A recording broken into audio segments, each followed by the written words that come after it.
ಆನೇಕಲ್ ತಾಲೂಕಿನ ಬಿದ್ರಗೆರೆ ಗ್ರಾಮದ ಬಳಿ ಇರುವ ಎಸ್ಎಸ್ವಿ ಆಂಗ್ಲ ಮಾಧ್ಯಮ ಶಾಲೆಯ ಆವರಣದಲ್ಲಿ ರಾಜ್ಯ ಲಾಂಛನ ಸಂಸ್ಥೆ ಮತ್ತು ಅಖಿಲ ಕರ್ನಾಟಕ ಜಯಸೂರ್ಯ ಆಜಾದ್ ಅಭಿಮಾನಿಗಳ ಸಂಘ ಹಾಗೂ ಲಿಂಕ ಫೌಂಡೇಶನ್ ಸಹಯೋಗದಲ್ಲಿ ಗಿಡ ನೆಡುವ ಕಾರ್ಯಕ್ರಮ ಹಾಗೂ ಕ್ಯಾನ್ಸರ್ ಹಾಗೂ ಮಾದಕ ವಸ್ತುಗಳ ನಿಷೇಧ ಅರಿವು ಕಾರ್ಯಕ್ರಮವನ್ನು ಆಯೋಜಿಸಲಾಗಿತ್ತು. ಇನ್ನು ಗಿಡ ನೆಡುವ ಕಾರ್ಯಕ್ರಮ ಹಾಗೂ ಕ್ಯಾನ್ಸರ್ ಹಾಗೂ ಮಾದಕ ವಸ್ತುಗಳ ನಿಷೇಧ ಅರಿವು ಕಾರ್ಯಕ್ರಮಕ್ಕೆ ಬೆಂಗಳೂರು ನಗರ ಸಹಾಯಕ ಪೊಲೀಸ್ ಆಯುಕ್ತರಾದ ಎಲ್ವೈ ರಾಜೇಶ್ ರವರು ಮತ್ತು ಗಣ್ಯರು ಚಾಲನೆ ನೀಡಿ ನಂತರ ಮಾತನಾಡಿದ ಅವರು, ಮಾದಕ ವಸ್ತುಗಳ ವ್ಯಸನವು ವ್ಯಕ್ತಿಯ ಆರೋಗ್ಯ, ಕುಟುಂಬ ಹಾಗೂ ಸಮಾಜದ ಮೇಲೆ ಗಂಭೀರ ಪರಿಣಾಮ ಬೀರುತ್ತದೆ. ಆದ್ದರಿಂದ ವಿದ್ಯಾರ್ಥಿಗಳು ಯಾವುದೇ ರೀತಿಯ ದುಶ್ಚಟಗಳಿಗೆ ಬಲಿಯಾಗದೆ ಶಿಕ್ಷಣ, ಕ್ರೀಡೆ ಹಾಗೂ ಸಮಾಜಮುಖಿ ಚಟುವಟಿಕೆಗಳತ್ತ ಗಮನ ಹರಿಸಬೇಕು ಎಂದರು. ಇನ್ನು ಕರ್ನಾಟಕ ಸರ್ಕಾರದ ಮಹತ್ವಾಕಾಂಕ್ಷಿ ಬೇಡ ಬ್ರೋ ಅಭಿಯಾನದ ಮೂಲಕ ಶಾಲಾ ಕಾಲೇಜು ವಿದ್ಯಾರ್ಥಿಗಳು ಹಾಗೂ ಸಾರ್ವಜನಿಕರಲ್ಲಿ ಮಾದಕ ವಸ್ತುಗಳ ದುಷ್ಪರಿಣಾಮಗಳ ಕುರಿತು ಜಾಗೃತಿ ಮೂಡಿಸಲಾಗುತ್ತಿದೆ. ಇನ್ನು ಸಮಾಜವನ್ನು ವ್ಯಸನ ಮುಕ್ತವಾಗಿಸಲು ಪ್ರತಿಯೊಬ್ಬರೂ ಸರ್ಕಾರದ ಈ ಅಭಿಯಾನಕ್ಕೆ ಕೈಜೋಡಿಸಬೇಕು ಎಂದು ಮನವಿ ಮಾಡಿದರು. ಇನ್ನು ಕಾರ್ಯಕ್ರಮದಲ್ಲಿ ಚಲನಚಿತ್ರ ನಟರಾದ ಜಯಸೂರ್ಯ ಆಜಾದ್ ರವರು, ವೈದ್ಯರಾದ ಶೋಭಾರವರು, ರಾಜಲಾಂಛನ ಸಂಸ್ಥೆಯ ಕೇಂದ್ರ ಘಟಕದ ಅಧ್ಯಕ್ಷರಾದ ವಿಜಯ ರಾಘವ ರೆಡ್ಡಿ, ರಾಜಲಾಂಛನ ಸಂಸ್ಥೆಯ ಚಂದಾಪುರ ಘಟಕದ ಅಧ್ಯಕ್ಷರಾದ ವಸಂತ್ ಕುಮಾರ್, ಉಪಾಧ್ಯಕ್ಷರಾದ ಶೇಖರ್, ಎಸ್ಎಸ್ವಿ ಆಂಗ್ಲ ಮಾಧ್ಯಮ ಶಾಲೆಯ ಮುಖ್ಯಸ್ಥರಾದ ಉಮಾಪತಿ, ಶಾರದಾ ಶಿಕ್ಷಣ ಸಂಸ್ಥೆಗಳ ಮುಖ್ಯಸ್ಥ ಯೋಗೇಶ್, ಎಸ್ಎಸ್ವಿ ಆಂಗ್ಲ ಮಾಧ್ಯಮ ಶಾಲೆಯ ಸಂಸ್ಥಾಪಕರಾದ ಶ್ರೀಮತಿ ಸೌಮ್ಯ, ಅಖಿಲ ಕರ್ನಾಟಕ ಜಯಸೂರ್ಯ ಆಜಾದ್ ಅಭಿಮಾನಿಗಳ ಸಂಘದ ಅಧ್ಯಕ್ಷರಾದ ಶೇಖರ್, ಗೌರವಾಧ್ಯಕ್ಷರಾದ ಶ್ರೀನಿವಾಸ್ ರೆಡ್ಡಿ, ಸಂಸ್ಥೆಯ ಸದಸ್ಯರುಗಳಾದ ಹರೀಶ್ ಮೌರ್ಯ, ಸಾಗರ್, ವರ್ತೂರು ಮುನಿಯಪ್ಪ, ಕುಮಾರ್, ಆಡುವಪ್ಪ, ಗೋಪಾಲ್, ಜಗದೀಶ್, ಹರ್ಷ, ನಾಗಪ್ಪ, ಸಿದ್ದೇಶ್, ಮಾರೇಶ್, ಭಾರತಿ, ಬಸವರಾಜ್, ವಸಂತಿ ರೆಡ್ಡಿ, ಅಶ್ವಿನಿ, ಮಂಜುಳಾ, ಇಮ್ರಾನ್ ಹಾಗೂ ಶಿಕ್ಷಕರುಗಳು, ವಿದ್ಯಾರ್ಥಿಗಳು ಭಾಗವಹಿಸಿದರು.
ಕಾರ್ಯಕ್ರಮದಲ್ಲಿ ನೀವು ತುಂಬ ಎಚ್ಚರಿಕೆಯಿಂದ ಗೆಸ್ಟ್ ಮಾತಾಡುವಾಗ ಗಮನ ಇಟ್ಟು ಕೇಳಿಸ್ಕೊಬೇಕು. ಯಾಕೆಂದರೆ ಎಲ್ಲರೂ ತುಂಬ ಕೆಲಸಗಳಿದೆ, ಎಲ್ಲ ಬಿಟ್ಟು ನಿಮ್ಮ ಜೊತೆ ಸಮಯ ಕಳಿಬೇಕು ಅಂತ ಬಂದಿದ್ದಾರೆ. ಒಂದಷ್ಟು ಇಂಪಾರ್ಟೆಂಟ್ ವಿಚಾರ ಹೇಳ್ತಾರೆ, ನಿಮಗೆ ಕೇಳಿಸ್ಕೊಳ್ಳಿ, ಅರ್ಥ ಮಾಡ್ಕೊಳ್ಳಿ. ಡೌಟ್ ಇತ್ತು ಅಂದರೆ ಮತ್ತೆ ಬಂದು ಕೇಳಿ, ಪರವಾಗಿಲ್ಲ, ಅವರು ಆನ್ಸರ್ ಹೇಳ್ತಾರೆ. ಆಯಿತಾ? ಹೆಂಗೋ ನಿಮ್ಗೆ ಒಳ್ಳೆ ಪಿ ಟಿ ಟೀಚರ್ ಇದ್ದಾರೆ, ಅವರು ಯುವಕರಿದ್ದಾರೆ. ಚೆನ್ನಾಗಿ ಗೇಮ್ಸ್ ಆಡಬೇಕು, ಚೆನ್ನಾಗಿ ಊಟ ಮಾಡಬೇಕು, ರಾತ್ರಿ ಬೇಗ ಮಲ್ಕೊಂಡು ನಿದ್ದೆ ಮಾಡಬೇಕು, ಜಾಸ್ತಿ ಮೊಬೈಲ್ ಯೂಸ್ ಮಾಡೋದೆಲ್ಲ ಮಾಡಬಾರ್ದು. ಅರ್ಥ ಆಯ್ತಾ? ಸೊ ಆದಷ್ಟು ಕೆಲವರೆಲ್ಲ ಮೊಬೈಲ್ ಯೂಸ್ ಮಾಡ್ತಾ ಇರ್ತೀರ, ಮನೇಲಿ ಅಪ್ಪ ಅಮ್ಮ ತೊಗೊಂಡು ಗೇಮ್ಸ್ ಆಡೋದು, ರೀಲ್ಸ್ ನೋಡೋದು ಎಲ್ಲ, ಅದೆಲ್ಲ ಆದಷ್ಟು ಅವಾಯ್ಡ್ ಮಾಡಬೇಕು. ಹೋಗ್ತಾ ಹೋಗ್ತಾ ಕಣ್ಣು ಹಾಳಾಗ್ಬಿಡುತ್ತೆ ಜಾಸ್ತಿ ನೀವು ಮೊಬೈಲ್ ನೋಡಿದ್ರೆ. ಸ್ಕ್ರೀನ್ ಟೈಮ್ ಅಂತಾರೆ, ಅದನ್ನ ನೋಡ್ತಾ ನೋಡ್ತಾ ಮಕ್ಕಳಿಗೆ ಕಾನ್ಸಂಟ್ರೇಷನ್ ಹೋಗ್ತಾ ಇದೆ. ಯಾರು ಜಾಸ್ತಿ ಮೊಬೈಲಲ್ಲಿ ಇರ್ತಾರೆ ಆ ಮಗು ಶಾಲೆಯಲ್ಲಿ ಚೆನ್ನಾಗಿ ಪರ್ಫಾರ್ಮ್ ಮಾಡ್ತಾ ಇಲ್ಲ, ಬಾಡಿ ಚೆನ್ನಾಗಿ ಬೆಳೀತಾ ಇಲ್ಲ. ಯಾಕೆ ಅಂತಂದರೆ ಅವರು ಫಿಸಿಕಲಿ ಜಾಸ್ತಿ ಇನ್ವಾಲ್ವ್ ಆಗ್ತಾ ಇಲ್ಲ. ಗ್ರೌಂಡಲ್ಲಿ ಆಟ ಆಡಬೇಕು, ಚೆನ್ನಾಗಿ ಆಡ್ತೀರಾ, ಚೆನ್ನಾಗಿ ಊಟ ಮಾಡ್ತೀರಾ, ಮತ್ತು ಚೆನ್ನಾಗಿ ನಿದ್ದೆ ಮಾಡಬೇಕು. ಚೆನ್ನಾಗಿ ನಿದ್ದೆ ಮಾಡಬೇಕಾದ್ರೆ ಚೆನ್ನಾಗಿ ಆಟ ಆಡಿರ್ಬೇಕು, ಚೆನ್ನಾಗಿ ಊಟ ಮಾಡಿರ್ಬೇಕು. ಆಯಿತಾ? ಆಮೇಲೆ ಇಷ್ಟಪಟ್ಕೊಂಡು ಓದಬೇಕು, ಕಷ್ಟಪಟ್ಕೊಂಡು ಓದಬಾರ್ದು. ಹೆಂಗೆ ಓದಬೇಕು? ಇಷ್ಟಪಟ್ಕೊಂಡು ಓದಬೇಕು. ಅದನ್ನು ಅರ್ಥ ಮಾಡ್ಕೋಬೇಕು. ಹೊಸದು ನಾನು ಕಲ್ತ್ಕೊಂಡೆ ಅನ್ನೋ ಖುಷಿ ನಿಮ್ಗಿರಬೇಕು. ಸೊ ಆ ರೀತಿ ಮಾಡಿ ಸ್ಕೂಲಲ್ಲಿ ನೀವು ನಿಮಗೆ ಎಷ್ಟು ಶಕ್ತಿ ಇರುತ್ತೋ ಅದ್ರ ಪ್ರಕಾರ ಪ್ರಯತ್ನ ಮಾಡಿ ಮಾರ್ಕ್ಸ್ ತೊಗೊಳ್ಳಿ. ಬಟ್ ಒಳ್ಳೆ ಮಕ್ಕಳಾಗಿರಿ. ಯಾರಾದರೂ ಒಂದೊಂದು ಏಜಲ್ಲಿ ಟೆಂಪ್ಟ್ ಮಾಡ್ತಾರೆ, ಎಸ್ಪೆಷಲಿ 10ನೇ ಕ್ಲಾಸು ಮತ್ತೊಂದು ಕಡೆ ಬಂದಾಗ ಯಾರೋ ಫ್ರೆಂಡ್ಸ್ ಇರ್ತಾರೆ. ನೀವು ಯಾರನ್ನ ಫ್ರೆಂಡ್ಸ್ ಮಾಡ್ಕೊಳ್ತೀರ ಜೀವನದಲ್ಲಿ ಭಾಳ ಇಂಪಾರ್ಟೆಂಟು. ಯಾಕೆಂದರೆ ಜಯಸೂರ್ಯರು ಯಾವಾಗಲೂ ಹೇಳೋರು, 1 wrong fellow will introduce 10 wrong fellows ಅಂತ. ಒಬ್ಬ ನೀವು ಮೂರ್ಖನ, ಮುಟ್ಟಾಳನ್ನ, ಅಯೋಗ್ಯನ ಪರಿಚಯ ಮಾಡಿಕೊಂಡ್ರೆ ಅವನು ಇನ್ನು 10 ಜನನ ಅದೇ ಥರದವ್ರು ಪರಿಚಯ ಮಾಡ್ಕೊಳ್ತಾನೆ. ಮತ್ತು ಅವ್ರ ಜೊತೆ ಸೇರಿಕೊಂಡ್ರೆ ನಾವು ಯಾರ ಜೊತೆ ಇರ್ತೀವಿ ನಮ್ಮ ಆಲೋಚನೆಗಳು ಹಂಗೆ ಆಗ್ತವೆ. ನಮ್ಮ ಜೊತೆಯಲ್ಲಿ ಯಾರಿದ್ದಾರೆ ಅವ್ರ ಥರನೇ ನಾವು ಯೋಚನೆ ಮಾಡ್ತೀವಿ, ನಾವು ಅವ್ರ ಥರನೇ ಆಗ್ತೀವಿ. ಸೊ ನಾವು ಯಾರ ಜೊತೆ ಇರ್ತೀವಿ ಅನ್ನೋದು ಜೀವನದಲ್ಲಿ ಭಾಳ ಮುಖ್ಯ. ಎಂಥವ್ರ ಜೊತೆ ಸೇರ್ತೀವಿ, ಎಂಥವ್ರ ಜೊತೆ ಮಾತಾಡ್ತೀವಿ, ಎಂಥವ್ರ ಜೊತೆ ಸಮಯ ಕಳಿತೀವಿ, ಅದು ನಮ್ಮ ಜೀವನದಲ್ಲಿ ಭಾಳ ಇಂಪ್ಯಾಕ್ಟ್ ಆಗುತ್ತೆ. ಸೊ ಆದಷ್ಟು ಒಳ್ಳೆ ಜನಗಳ ಸಂಪರ್ಕದಲ್ಲಿರಿ, ಒಳ್ಳೆ ಆಲೋಚನೆಗಳನ್ನ ಇಟ್ಕೊಳ್ಳಿ, ಒಳ್ಳೇದನ್ನ ಬೆಳೆಸ್ಕೊಳ್ಳಿ. ಸೊ ಯಾರಾದರೂ ಹುಡುಗರು ಬಂದು ಟೆಂಪ್ಟ್ ಮಾಡಿಬಿಟ್ಟು ಬಾಮ್ಮ ಒಂದು ದಮ್ಮೊಡಿ ಹಂಗೆ ಹಿಂಗೆ ಅಂತಂದರೆ ಏನಾದರೂ ಎಕ್ಸ್ಪೆರಿಮೆಂಟ್ ಮಾಡೋಣ, ಹೆಂಗಿರುತ್ತೆ ನೋಡೋಣ. ನಮ್ಮಪ್ಪ ಸೇರ್ತಾನೆ, ನಾನು ಒಂದು ಸಲ ಹೇಳಿದ್ರೆ ಹೆಂಗಿರುತ್ತೆ, ನಮ್ಮ ತಾತ ಮನೇಲಿ ಬೀಡಿ ಹೊಡಿತಾನೆ, ನಾನು ಸಿಗರೇಟ್ ಹೊಡಿದ್ರೆ ಹೆಂಗಿರುತ್ತೆ, ಇದೆಲ್ಲ ಐಡಿಯಾಗಳು ಬರುತ್ತೆ ಕ್ಯೂರಿಯಾಸಿಟಿಗೆ. ಬಟ್ ಆ ಥರದ್ದೆಲ್ಲ ಟ್ರೈ ಮಾಡೋಕ್ಕೆ ಹೋಗಬಾರ್ದು. ಹಂಗೆ ಟ್ರೈ ಮಾಡಿದಾಗ 1-2 ಸಲ ಕ್ಯೂರಿಯಾಸಿಟಿ ಅನ್ನೋದು ಮುಂದೆ ಮುಂದೆ ಹೋಗ್ತಾ ಅಭ್ಯಾಸ ಆಗ್ಬಿಡುತ್ತೆ. ಅದರಿಂದ ಆಚೆ ಬರೋಕ್ಕಾಗಲ್ಲ, ಭಾಳ ಕಷ್ಟಪಡಬೇಕಾಗುತ್ತೆ. ಅದು ಆರೋಗ್ಯದ ಮೇಲೆ ಭಾಳ ಪರಿಣಾಮ ಬೀರುತ್ತೆ. ಸೊ ಆ ಥರದ್ರ ಬಗ್ಗೆ ಯಾವುದೇ ಆಲೋಚನೆಗಳು ಇಟ್ಕೊಳ್ಬಾರ್ದು. ಅದಕ್ಕೆ ಕರ್ನಾಟಕ ಸರ್ಕಾರದಿಂದ ಬೇಡ ಬ್ರೋ ಅಂತ ಲಾಂಚ್ ಮಾಡಿದ್ದಾರೆ. ಏನಂತ? ಬ್ರೋ ಅಂದರೆ ಯಾರು? ಫ್ರೆಂಡ್ಸು, ಬ್ರದರ್ಸ್, ಎಲ್ಲರಿಗೂ ಬ್ರೋ ಅಂತ ಅಂತಾರಲ್ಲ ಈಗೆಲ್ಲ. ಅದಕ್ಕೆ ಫಸ್ಟೇ ಯಾರಾದರೂ ಆ ಥರದ್ದು ಆಫರ್ ಮಾಡೋಕ್ಕೆ ಬಂದರೆ ಬೇಡ ಬ್ರೋ ಅಂದ್ಬಿಟ್ಟು ಸ್ಟಾಪ್ ಮಾಡ್ಬೇಕು ಅಲ್ಲಿಗೆ. ಅರ್ಥ ಆಯ್ತಾ? ಸೊ ಇದನ್ನು ಮೀಡಿಯಾದವರೆಲ್ಲ ದಯವಿಟ್ಟು ಕ್ಯಾರಿ ಮಾಡಿ. ಕರ್ನಾಟಕ ಸರ್ಕಾರದ ಒಂದು ಉತ್ತಮವಾದಂಥ ಕಾರ್ಯಕ್ರಮ ಸೇ ನೋ ಟು ಡ್ರಗ್ಸ್ ಅಂತೇಳಿ ಅಭಿಯಾನವನ್ನು ಶುರು ಮಾಡಿದ್ದಾರೆ. ಈ ಕಾರ್ಯಕ್ರಮದ ಮುಖಾಂತರ ಕರ್ನಾಟಕ ರಾಜ್ಯದ ಪ್ರತಿ ಕಡೆ ತಲುಪಬೇಕು ಅನ್ನೋದು ನಮ್ಮ ಹೋಮ್ ಮಿನಿಸ್ಟರ್ ಅವರ ಸದಾಶಯ. ಮಾನ್ಯ ಗೃಹ ಮಂತ್ರಿಗಳು ಇದನ್ನು ಬೇಡ ಬ್ರೋ ಅನ್ನೋ ಕಾರ್ಯಕ್ರಮವನ್ನು ಲಾಂಚ್ ಮಾಡಿ ಕರ್ನಾಟಕ ಆದ್ಯಂತ ಮಾಡ್ತಾ ಇದ್ದಾರೆ. ಇದರ ಉದ್ದೇಶ ಯಾಕೆ ಅಂತಂದರೆ ಡ್ರಗ್ಸ್ಗೆ ಮತ್ತೊಂದಕ್ಕೆ ಬೇಡ ಅಂತ ಹೇಳಿ ನಾವು ಉತ್ತಮ ಸಮಾಜವನ್ನು ಕಟ್ಟಬೇಕು, ಶಕ್ತಿಯುತವಾದಂಥ ಸಮಾಜವನ್ನು ಕಟ್ಟಬೇಕು. ಇವತ್ತು ದೇಶವನ್ನು ಹಾಳು ಮಾಡಬೇಕು ಅಂದರೆ ಬಂದು ಯಾರು ಹೊರಗಡೆಯಿಂದ ಯುದ್ಧ ಮಾಡಬೇಕಾಗಿಲ್ಲ. ಇಲ್ಲಿರೋರಿಗೆ ಕೆಟ್ಟ ಅಭ್ಯಾಸಗಳು ಮಾಡಿಸಿದ್ರೆ ಸಾಕು. ಎಲ್ಲ ಹುಡುಗರು ಬೆಳೀತಾ ಕೆಟ್ಟ ಅಭ್ಯಾಸಗಳು ಕಲಿತು ಹಾಸ್ಪಿಟ್ಲಲ್ಲಿ ಬಿದ್ದು ಕಾಯಿಲೆಗಳು ಬಂದು ಮನೆಗಳಿಂದ ಆಚೆ ಹೋಗಿ ಅಪ್ಪ ಅಮ್ಮ ಹಾಸ್ಪಿಟ್ಲಲ್ಲಿ ಸೇರಿಸಿ ಆ ಸಮಾಜ, ಆ ದೇಶನೇ ಹಾಳಾಗೋಗುತ್ತೆ. ಒಂದು ದೇಶ ಸ್ಟ್ರಾಂಗ್ ಆಗಿರಬೇಕು ಅಂದರೆ ಅಲ್ಲಿನ ಯುವ ಶಕ್ತಿ ಕೆಟ್ಟ ಚಟಗಳಿಂದ ದೂರ ಇರಬೇಕು. ಬೋಲೋ ಭಾರತ್ ಮಾತಾ ಕಿ ಅಂತ ಅಂದ್ಬಿಟ್ರೆ ಮಾತ್ರ ದೇಶಭಕ್ತಿ ಅಲ್ಲ. ಬರೀ ಜೈ ಅಂದರೆ ದೇಶಭಕ್ತಿ ಅಲ್ಲ. ನೀವು ಒಳ್ಳೆಯದನ್ನ ಯೋಚನೆ ಮಾಡಿ ನಾವೇನು ಈ ದೇಶಕ್ಕೆ ಕಾಂಟ್ರಿಬ್ಯೂಟ್ ಮಾಡ್ತೀವಿ, what I can do for this country. ಒಬ್ಬ ಡಾಕ್ಟರ್ ಆಗಿ, ಒಬ್ಬ ಇಂಜಿನಿಯರ್ ಆಗಿ, ಒಬ್ಬ ಟೀಚರ್ ಆಗಿ ಎಲ್ಲರೂ ಅವ್ರವ್ರದ್ದಾದಂಥ ರೀತಿಯಲ್ಲಿ ಕಾಂಟ್ರಿಬ್ಯೂಟ್ ಮಾಡಬೇಕು ದೇಶಕ್ಕೆ. ಅದೇ ದೇಶಭಕ್ತಿ ಅಂದರೆ. ಬರೀ ಜೈ ಅಂದರೆ ದೇಶಭಕ್ತಿ ಅಲ್ಲ. ನೀನು ಒಳ್ಳೆತನ ಇಟ್ಕೊಂಡು, ಒಳ್ಳೆ ಅಭ್ಯಾಸಗಳನ್ನ ಇಟ್ಕೊಂಡು ನೀನು ಜೀವನದಲ್ಲಿ ಏನೋ ಒಂದು ಸಣ್ಣ ಸಾಧನೆ ಮಾಡಿದ್ರು ಅದೇ ದೊಡ್ಡದು. ಒಬ್ಬ ಟೀಚರ್ ಆಗ್ತೀರಾ, try to be a best teacher who can inspire others. ಒಬ್ಬ ಟೀಚರ್ ಮನಸ್ಸು ಮಾಡಿದ್ರೆ ಎಷ್ಟೋ 100 ಜನ ಮಕ್ಕಳಾಗ್ತಾರೆ. ಎಷ್ಟೋ ಜನ ದೊಡ್ಡ ದೊಡ್ಡವರು ತಮ್ಮ ಇಂಟರ್ವ್ಯೂವಲ್ಲಿ ಹೇಳಿದ್ದಾರೆ, ನೀನು ಹೆಂಗೆ ಸಾಹಿತ್ಯದ ಕಡೆ ಆಸಕ್ತಿ ಬಂತು ಅಂದರೆ ಹೇಳ್ತಾನೆ ಒಬ್ಬ ಹುಡುಗ, ನನಗೆ ಚಿಕ್ಕನಿಂದ ಕನ್ನಡ ಮೇಷ್ಟ್ರು ತುಂಬ ಚೆನ್ನಾಗಿ ಓದೋದು ಕಲಿಸಿದ್ರು, ಅವರಿಂದ ನಾನು ಕತೆ ಪುಸ್ತಕ ಓದೋದು ಕಲಿತೆ, ಆಮೇಲೆ ನಾನು ಸಾಹಿತ್ಯ ಆದೆ, ನಾನು ಕವಿ ಆದೆ ಅಂತ. ಇನ್ನೊಬ್ರು ಹೇಳ್ತಾರೆ, ಚಿಕ್ಕನಲ್ಲಿ ನನಗೆ ಚೆನ್ನಾಗಿ ಹಾಡಾಡ್ತಾಯಿದ್ರು, ಟೀಚರ್ ಸ್ಟೇಜ್ ಮೇಲೆ ಕರೆದು ಹಾಡಾಡ್ತಾಯಿದ್ರು, ಅದೇ ಅಭ್ಯಾಸ ಆಗಿ ನಾನು ಒಳ್ಳೆ ಸಿಂಗರ್ ಆದೆ ಅಂತ. ಮೇಷ್ಟ್ರು ಯಾರಿಗೂ ಚೆನ್ನಾಗಿ ಮ್ಯಾಥಮೆಟಿಕ್ಸ್ ಹೇಳ್ಕೊಟ್ಟಿರ್ತಾರೆ, ಅವ್ನು ಜೀನಿಯಸ್ ಆಗ್ತಾನೆ. ಗುರು ಇಲ್ದಿರ ಯಾರು ಏನೋ ಆಗೋಕ್ಕೆ ಸಾಧ್ಯ ಇಲ್ಲ, ಗುರು ಭಾಳ ಮುಖ್ಯ. ಸೊ ಹಾಗಾಗಿ ನಿಮಗೆ ಪಾಠ ಮಾಡ್ತಿರ್ತಕ್ಕಂಥ ಗುರುಗಳು ಇಲ್ಲಿ ಯಾರಿದ್ದಾರೆ ಅವರೇ ಈ ದೇಶವನ್ನು ಕಲ್ಚರ್ಸ್ ಮಾಡ್ತಕ್ಕಂಥವ್ರು. ಒಬ್ಬ ಪಿ ಟಿ ಮಾಸ್ಟರ್ ಇರ್ಬೋದು, ಒಬ್ಬರು ಇಂಗ್ಲೀಷ್ ಮಾಸ್ಟರ್ ಇರ್ಬೋದು. ಒಬ್ಬ ಇಂಗ್ಲೀಷ್ ಮಾಸ್ಟರ್ಗೆ ಒಂದು ಜವಾಬ್ದಾರಿ ಬೇಕು, ನಾನು ಇಂಗ್ಲೀಷಲ್ಲಿ ಮಾತಾಡ್ತಾ ಇದ್ದೀನಿ ಅಂದರೆ ನಾನು ಯಾವುದೇ ಕಾರಣಕ್ಕೆ ತಪ್ಪು ಮಾತಾಡಬಾರ್ದು ಅಂತ. ಮಕ್ಕಳು ಭಾಳ ಬೇಗ ಕಲಿತಾರೆ. ನೀವು ತಪ್ಪು ಮಾತಾಡಿದ್ರೆ ಆ ತಪ್ಪನ್ನೇ ಕಲ್ತ್ಕೊಂಡು ಅದನ್ನು ಅದೇ ಸರಿ ಅಂತ ಹೋಗ್ಬಿಡ್ತಾರೆ. ಸೊ ಹಾಗಾಗಿ ಆ ಎಚ್ಚರಿಕೆ ಆ ಇಂಗ್ಲೀಷ್ ಮಾಸ್ಟರ್ಗೆ ಇರಬೇಕು. ಕ್ಯಾನ್ಸರ್ ಅಂದ್ರೆ ಏನು? ಕ್ಯಾನ್ಸರ್ ಡಾಕ್ಟರ್ ಅಂದ್ರೆ ಕ್ಯಾನ್ಸರ್ ಅಂದ್ರೆ ಏನು? ಸ್ವಲ್ಪ ದೊಡ್ಡವರಿರೋರು ಹೇಳ್ಬೋದೇನೋ. ಕ್ಯಾನ್ಸರ್ ಅಂದ್ರೆ ಏನು?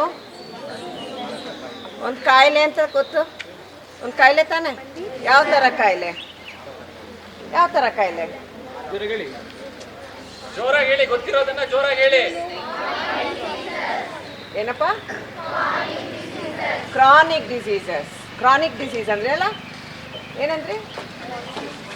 ಕ್ರಾನಿಕ್. ಇನ್ನೊಂದ್ಸರಿ ಹೇಳ್ರ. ಸೊ ಎಸ್, ಕ್ರಾನಿಕ್ ಅಂದ್ರೆ ಏನು? ಕ್ರಾನಿಕ್ ಅಂದರೆ ಒಂದೇ ಸಮ ಲಾಂಗ್ ಪೀರಿಯಡ್ಗೆ ಇರೋವಂಥ ಕಾಯಿಲೆ. ಮತ್ತು ಇದನ್ನು ಈಗ ನಾನ್ ಕಮ್ಯುನಿಕಬಲ್ ಡಿಸೀಸ್ ಅಂತಲೂ ಹೇಳ್ತೀವಿ. ಅಂದರೆ ಒಬ್ರಿಗೊಬ್ಬರು ಹರಡದೇ ಇರೋವಂಥ ಕಾಯಿಲೆ. ಅಂದರೆ ಈಗ ಬಿ ಪಿ, ಸಕ್ಕರೆ, ಶುಗರು, ಡಯಾಬಿಟಿಸ್ ಎಲ್ಲ ಗೊತ್ತಲ್ಲ, ಅದೇ ಥರ ಕಾಯಿಲೆಗೆ ಕ್ಲಾಸಿಫೈ ಮಾಡಿದ್ದಾರೆ ಕ್ಯಾನ್ಸರ್ ಕಾಯಿಲೆನ. ಓಕೆನಾ? ನಾನ್ ಕಮ್ಯುನಿಕಬಲ್ ಡಿಸೀಸ್ ಅಂತ ಹೇಳ್ತೀವಿ. ಸೊ ಇದು ಒಬ್ಬ ವ್ಯಕ್ತಿಗೆ ಬಂದರೆ ಲಾಂಗ್ ಆಗಿ ಇರೋವಂಥ ಕಾಯಿಲೆ. ಯಾಕೆ ಲಾಂಗ್ ಆಗಿರೋವಂಥದ್ದು? ಇದಕ್ಕೆ ಕ್ಯೂರ್ ಮಾಡೋಕ್ಕಾಗಲ್ವಾ? ಈಗ ಒಬ್ರಿಗೆ ಬಿ ಪಿ ಬಂದರೆ, ಇಲ್ಲ ಡಯಾಬಿಟಿಸ್ ಬಂದರೆ, ಮಾತ್ರೆಗಳು ನಿಮ್ಮ ಅಜ್ಜಿ ತಾತಂದಿರು ಒಂದೇ ಸಮ ತಗೊಳ್ತಾ ಇದ್ದಾರೆ ತಾನೆ, ವರ್ಷಾನ್ಗಟ್ಲೆ, ಹೌದಾ? ಸೊ ಅದೇ ಒಂದು ಅಂಶಕ್ಕೆ ಇದು ಕ್ಯಾನ್ಸರ್ ಕಾಯಿಲೆನೂ ಕೂಡ ಹೋಗುತ್ತೆ. ಯಾಕೆ ಅಂತಂದರೆ ಇದು ನಮಗೆ ಹಂತಗಳಿರುತ್ತೆ ಇದರಲ್ಲಿ. ನಮಗೆ ಬರೋವಾಗ ಅವ್ರು ಆಲ್ರೆಡಿ 3ನೇ ಹಂತ 4ನೇ ಹಂತಕ್ಕೆ ಹೋಗಿರ್ತಾರೆ, ಅಂದರೆ ಕೊನೆ ಹಂತಕ್ಕೆ. ಸೊ ಕೊನೆ ಹಂತಕ್ಕೆ ಹೋದಾಗ ನಮಗೆ ಅದನ್ನು ಕ್ಯೂರ್ ಅಂದರೆ ಪೂರ್ತಿ ವಾಸಿ ಮಾಡೋದು ಭಾಳ ಕಷ್ಟ. ಗೊತ್ತಾಯ್ತಾ? ಈಗ ನಾವು ಇದು ಮಾಹಿತಿ ಕ್ಯಾನ್ಸರ್ ಬಗ್ಗೆ ಅವೇರ್ನೆಸ್ ಅಂತ ಏನಕ್ಕೆ ಹೇಳ್ತಾ ಇದ್ದೀವಿ ಅಂದರೆ, ಜನರು ಈ ಹಂತದಲ್ಲಿ ಬರಬಾರ್ದು, ಬಂದರೆ ಮೊದಲನೇ ಹಂತದಲ್ಲೇ ಬರೋವಂಥ ಇದು ಜ್ಞಾನ ಇರಬೇಕು ಅಂತ, ಅದ್ರ ಬಗ್ಗೆ ಮಾಹಿತಿ ಇರಬೇಕಂತ. ಅಂದರೆ ಈಗ ಅಕಸ್ಮಾತ್ ಈ ಕಾಯಿಲೆ ಬಂದ್ರೂ ಕೂಡ ನಮಗೆ ಬೇಗನೆ ಗೊತ್ತಾಗಬೇಕು, ನಿಮಗೂ ಸಹಿತ ಏನು ತೊಂದರೆ ಇದೆ ಅಂತ ಗೊತ್ತಾಗಬೇಕು. ಡಾಕ್ಟ್ರ್ ಹತ್ರ ಹೋದಾಗೂ ಕೂಡ ಮೊದಲನೇ ಹಂತದಲ್ಲಿದೆ, ಇದನ್ನ ಪೂರ್ತಿ ಗುಣ ಮಾಡ್ತೀವಿ ಅನ್ನೋ ಒಂದು ವಿಶ್ವಾಸ ನಮಗೂ ಇರಬೇಕು.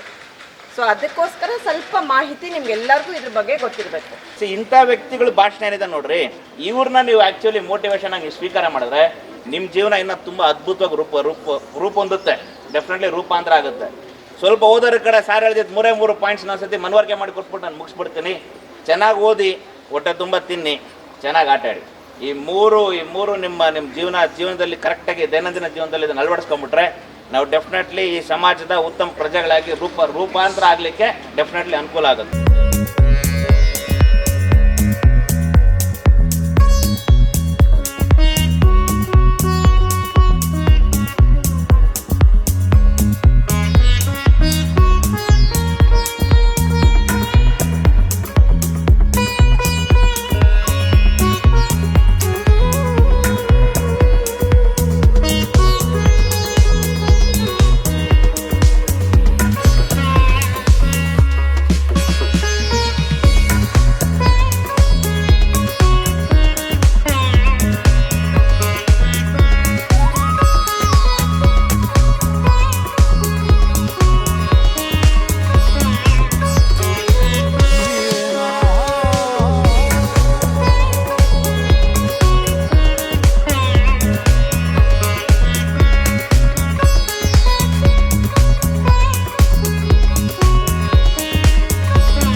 ನನ್ನ ಹೆಸರು ಜಯಸೂರ್ಯ ಅಂತ. ಇವತ್ತು SSV ಸ್ಕೂಲಲ್ಲಿ ಒಂದಷ್ಟು ಕಾರ್ಯಕ್ರಮಗಳನ್ನ ಇಟ್ಕೊಂಡಿದ್ವಿ ನಾವು. ಒಂದು ರಾಜಲಾಂಛನ ಸಂಸ್ಥೆ ಮೂಲಕ ನಾವು ಅಂದ್ಕೊಂಡಿದ್ದು ಪ್ಲ್ಯಾಂಟೇಷನ್ ಪ್ರೋಗ್ರಾಮ್ ಮಾಡೋಣ, ಒಂದಷ್ಟು ಗಿಡಗಳನ್ನ ನೆಡೋಣ ಇವತ್ತು. ಯಾಕಂದರೆ ಸಾಕಷ್ಟು ಗ್ಲೋಬಲೈಸೇಷನ್ ಎಲ್ಲ ಆಗಿ ಪೊಲ್ಯೂಷನ್ ಆಗಿ ಓಝೋನ್ ಲೇಯರ್ಗಳೆಲ್ಲ ಡಿಪ್ಲೀಟ್ ಆಗ್ತಿದೆ. ಅದರಿಂದ ಸಾಕಷ್ಟು ಕಡೆ ಬಿಸಿಲು, ಇವಾಗ ನೀವು ನೋಡಿದ್ದೀರ ಎಷ್ಟು ಕಡೆ ಬಿಸಿಲು, ಹೀಟ್ ವೇವ್ ಹೆಂಗಿದೆ ಅಂತ. ಸೊ ಏನೋ ಒಂದು ಸಮಾಜಕ್ಕೆ ನಮ್ಮ ಕಡೆಯಿಂದ ಪ್ರಕೃತಿಗೆ ಒಂದಷ್ಟು ಗಿಡಗಳನ್ನ ನೆಡೋಣ ಅಂತ ಹೇಳಿ ರಾಜಲಾಂಛನ ಅನ್ನೋ ಸಂಸ್ಥೆ ಮೂಲಕ ನಾವು ಅದನ್ನು ಒಂದಷ್ಟು ಗಿಡಗಳನ್ನ ನೆಟ್ಟಿದ್ದೀವಿ ಇವತ್ತು. ಆ್ಯಂಡ್ ಆಲ್ಸೋ ಕ್ಯಾನ್ಸರ್ ಅವೇರ್ನೆಸ್ ಪ್ರೋಗ್ರಾಮ್ನ ಕೂಡ ಮಾಡಿದ್ವಿ ಇವತ್ತು. ಯಾಕಂದರೆ ಸಮಾಜದಲ್ಲಿ ಸಾಕಷ್ಟು ರೀತಿಯಾದಂತಹ ಒಂದಷ್ಟು ಕಾಯಿಲೆಗಳೆಲ್ಲ ಇದೆ. ಆ್ಯಂಡ್ ಕ್ಯಾನ್ಸರ್ ಅನ್ನೋದು ಇತ್ತೀಚೆಗೆ ತುಂಬ ಜಾಸ್ತಿ ಬರ್ತಿದೆ. ಅದರಿಂದ ಒಂದಷ್ಟು ಪ್ರಿಕಾಷನರಿ ಮೆಜರ್ಸ್ ಏನಿದೆ ಅದನ್ನು ಹೇಳ್ಕೊಡೋದಕ್ಕೆ ಡಾಕ್ಟರ್ ಶೋಭಾ ಕಿದ್ವಾಯಿಂದ ಬಂದಿದ್ದರು. ಡಾಕ್ಟರ್ ವಿಜಯ್ ಸರ್ ಅಂತ ಹೇಳಿ ಬೆಸ್ಟ್ ಹಾಸ್ಪಿಟಲ್ ಮ್ಯಾನೇಜ್ಮೆಂಟ್ ಓನರ್ ಅವ್ರು ಕೂಡ ಬಂದಿದ್ದರು. ಆ್ಯಂಡ್ ಇಲ್ಲಿ ಶಾಲಾ ಮಕ್ಕಳಿಗೆ ಗೊತ್ತಾಗಲಿ, ಚಿಕ್ಕ ವಯಸ್ಸಿಂದಲೇ ನಾವು ಒಂದಷ್ಟು ಎಜುಕೇಷನ್ ಕೊಟ್ಟಾಗ ಇದ್ರ ಬಗ್ಗೆ ಎಲ್ಲ. ಆದರೆ precaution is better then cure ಅಂತಾರಲ್ಲ, ಫಸ್ಟೇ ಹೋಗಿ ಅವರು ಒಂದಷ್ಟು ಚೆಕಪ್ ಮಾಡ್ಕೊಂಡಾಗ ಅದು ಹೆಲ್ಪ್ ಆಗುತ್ತೆ ಎಲ್ಲೋ ಒಂದು ಕಡೆ ಅವರಿಗೆ ಅಂತ ಹೇಳಿ.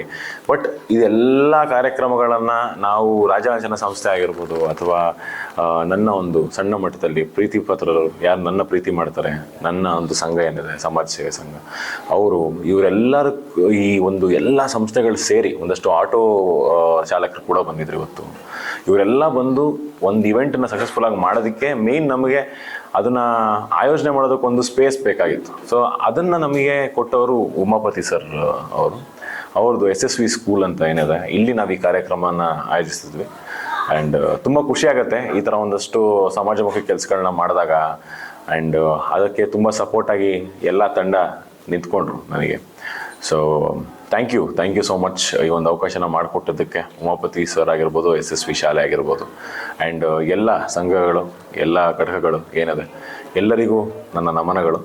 ಆ್ಯಂಡ್ ಇನ್ನೊಂದಷ್ಟು ಒಳ್ಳೆ ಕೆಲಸಗಳನ್ನ ಮಾಡೋಣ ಮುಂದಿನ ದಿನಗಳಲ್ಲಿ. Thank you so much. ನಮಸ್ತೆ. ಮುಂದಿನ ಸಿನಿಮಾ ಬಗ್ಗೆ ಒಂದಷ್ಟು ಡಿಸ್ಕಷನ್ ಪೀರಿಯಡಲ್ಲಿದೆ ಸರ್. ಈಗ ಇನ್ನೂ ಒಂದು ತಿಂಗಳಲ್ಲಿ ನಮ್ಮ ಟೀಮ್ ಏನಿದೆ ಅವ್ರು ಅನೌನ್ಸ್ ಮಾಡ್ತಾರೆ ನಮ್ಮ ಮೂವಿ ಬಗ್ಗೆ. ಯಾಕಂದರೆ ಅದು ಇನ್ನೂ ಒಂದಷ್ಟು ಸ್ಕ್ರಿಪ್ಟ್ ವರ್ಕಲ್ಲಿ ಅಲ್ಲಿದೆ. ನಾನು ಮಾತಾಡೋದು ಸರಿಯಾಗೋದಿಲ್ಲ. ಬಟ್ ಇಲ್ಲವರೆಗೂ ಜನಗಳು ಒಂದಷ್ಟು ಅವರೆಲ್ಲ ಟೈಮನ್ನು ಇನ್ವೆಸ್ಟ್ ಮಾಡಿ ನಮಗೋಸ್ಕರ ಅವರು ಪ್ರೀತಿ ಕೊಡ್ತಾ ಇದ್ದಾರೆ. ಪ್ರೀತಿ ಮಾಡುವಂಥ ಎಲ್ಲ ಹೃದಯಗಳಿಗೆ ನನ್ನ ಕಡೆಯಿಂದ ಅನಂತ ಧನ್ಯವಾದಗಳು. ಇನ್ನು ಮುಂದಕ್ಕೂ ಒಂದಷ್ಟು ಒಳ್ಳೆಯ ಸಿನಿಮಾಗಳು ಕೊಡ್ತೀನಿ ನಾನು, ಖಂಡಿತವಾಗ್ಲೂ ಒಂದಷ್ಟು ಉದ್ದೇಶಗಳು ಇಟ್ಕೊಂಡು ಕೊಡ್ತೀನಿ. ತಾವೆಲ್ಲರೂ ಬಂದು ನಮ್ಮ ಸಿನಿಮಾ ನೋಡಿ ಪ್ರೋತ್ಸಾಹಿಸಿ, ಚೆನ್ನಾಗಿದ್ರೆ ಮಾತ್ರ ಸಿನಿಮಾ ನೋಡಿ. ಬಟ್ ಹಾಂ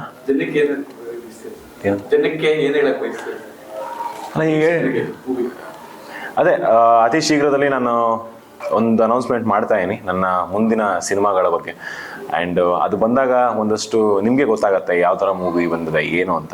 ಟ್ರೈಲರ್ ಎಲ್ಲ ಬಂದಾಗ ದಯವಿಟ್ಟು ಅದನ್ನು, ಅಂದರೆ ಒಂದಷ್ಟು ಟ್ರೈಲರ್ಗಳೆಲ್ಲ ನೀವು ನೋಡಿದಾಗ ಗೊತ್ತಾಗತ್ತೆ ಸಿನಿಮಾಲಿ ಏನು ಅಂಶ ಇದೆ ಅಂತ ಹೇಳಿ. ನಿಮಗೆ ಟ್ರೈಲರಲ್ಲಿ ಇರೋಂತಹ ಕಂಟೆಂಟ್ ಇಷ್ಟ ಆದರೆ ಮಾತ್ರ ನಮ್ಮ ಸಿನಿಮಾಗೆ ಬಂದು ಸಿನಿಮಾನ ನೋಡಿ. ನಾನು ಒಬ್ಬ ಹೊಸ ಕಲಾವಿದ ಆಗಿರೋದ್ರಿಂದ ಒಂದಷ್ಟು ಪ್ರೋತ್ಸಾಹ ಬೆಂಬಲ ನೀವು ಕೊಟ್ಟಾಗ ಸಾಕಷ್ಟು ಹೊಸ ಕಲಾವಿದರಿಗೆ ಅದೊಂದು ದೊಡ್ಡ ಸಪೋರ್ಟ್ ಥರ ಆಗುತ್ತೆ. ಸೊ ಸಪೋರ್ಟ್ ಮಾಡಿ. ನಮಸ್ತೆ. SSV ಆಂಗ್ಲ ಮಾಧ್ಯಮ ಶಾಲೆ, ಆನೇಕಲ್, ಬಿದರಗೆರೆ.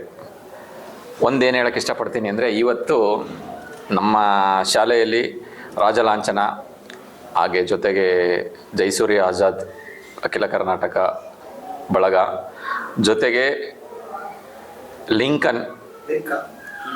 ಲಿಂಕಾ ಫೌಂಡೇಶನ್ ಇವರೆಲ್ಲ ಸಹಭಾಗಿತ್ವದಲ್ಲಿ ನಮ್ಮ ಶಾಲೆಯಲ್ಲಿ ಗಿಡ ನೆಡುವುದು, ಜೊತೆಗೆ ಮಕ್ಕಳಿಗೆ ಕ್ಯಾನ್ಸರ್ ಅವೇರ್ನೆಸ್ ಇದ್ರ ಬಗ್ಗೆ ಒಂದು ಸಣ್ಣ ಕಾರ್ಯಕ್ರಮ ಅದ್ಧೂರಿಯಾಗಿ, ಸಣ್ಣ ಕಾರ್ಯಕ್ರಮ ಆದರೂ ಅದ್ಧೂರಿಯಾಗಿ ನೆರವೇರಿತು.